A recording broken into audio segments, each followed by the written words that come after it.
Explain to us what your thoughts and policies would be on the things that are going on in Ukraine and Israel right now. Sure. And so possibly in the future in your presidency. yes, one of the things I said on the campaign trail for the last 4 months, which was not very popular, so I'm not bonus. It may not be popular with you either, by the way, but I think it's really important for us to recognize that in order for us to be prepared as the only hegemony left on the planet, we have to be able to engage in conflicts on 3 different continents at the exact same time. The 3 places that I named back in June and July of this year was the Indo-Pacific. There's an actual threat that could manifest between now and 2027, 2028. Some would suggest even earlier because Biden's weakness invites conflict. Number 2, Eastern Europe. I think that what we're seeing right now, the genocide in Ukraine is real and a challenge and something that we can deal with in part, not by ourselves, but in part. And then number 3, I've always seen the hotbed of the Middle East being a 3rd place that we should be willing and able to engage if necessary. That requires a very different focus on our military. I'll say the one place that I didn't name that we all know is missing, our back door. And it's not just Mexico, it's South America. You see the moves being made by the new axis of evil, which I consider Iran, Russia, and China. Their combined presence in South America, it's a scary proposition from Cuba to Venezuela. So we need to be prepared, and the way that you prepare is to have a military that has a single-minded focus with a conjunction. So it would be war fighting and coming home safe. We ought not have our military being experimented on. Left in Afghanistan. Or left in Afghanistan, or frankly, we think about I gave a speech at in D.C. a couple days ago and talked about how the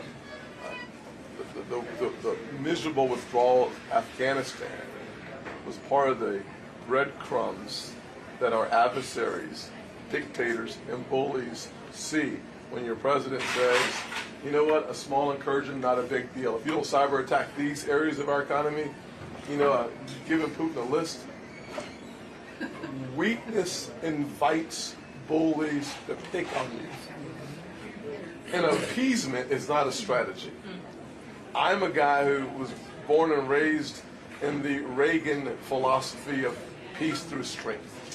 And so I want a strong, capable, focused military with no social experimentation, from vaccine mandates to issues around gender or abortion policy. I want men and women in our uniform to do one thing: go and come back safe.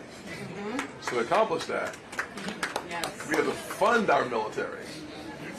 And I think that degrading Russia is a part of America's vital national interest. And I'm thankful that our resources, without boots on the ground, has had a very strong impact on degrading the Russian military.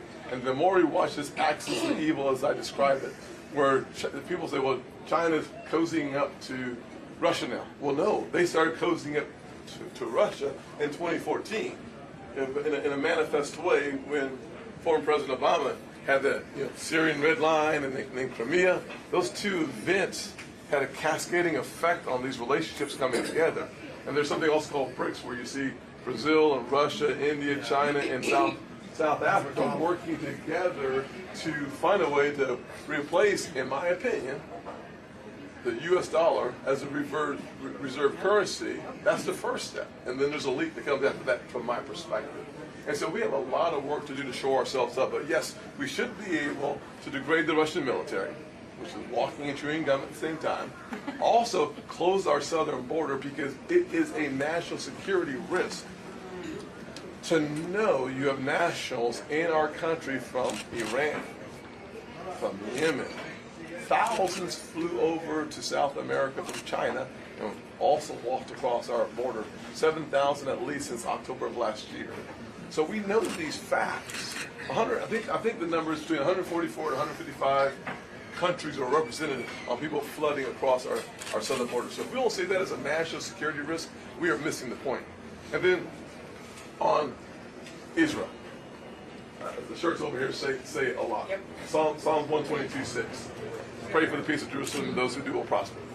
One of the things that we can celebrate on Israel is that for the last 10 plus years, bless you, man, twice. I got one more left. I only got one more left.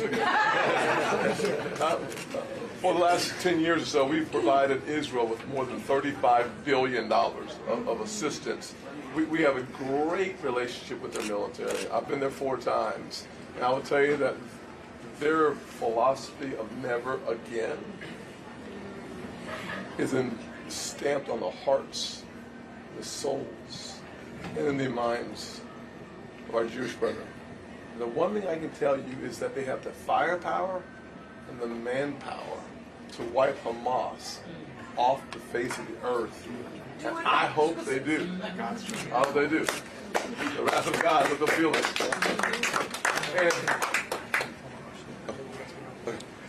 And I'd say this as well on Israel. As they deplete their resources, if you've watched any videos whatsoever, Iron Dome is something with a partnership, and it is working effectively. But that technological miracle needs to be replenished. And so we should be in a position where our resources and our military weaponry is available and accessible to replenish Israel as the need arises over the next several months, I assume. And I'd also say, if you take an American, it should cost you your life. And the hostage situation with Hamas should be a serious enough one. Not only did we see the Sixth Fleet, not only have we seen the reposition of the Gerald Ford over to be helpful, if it takes our special forces to go get our hostages, take an American, cost you your life, but I'm willing to send an American, bring an American back. One final question, though. I'd be happy to walk around and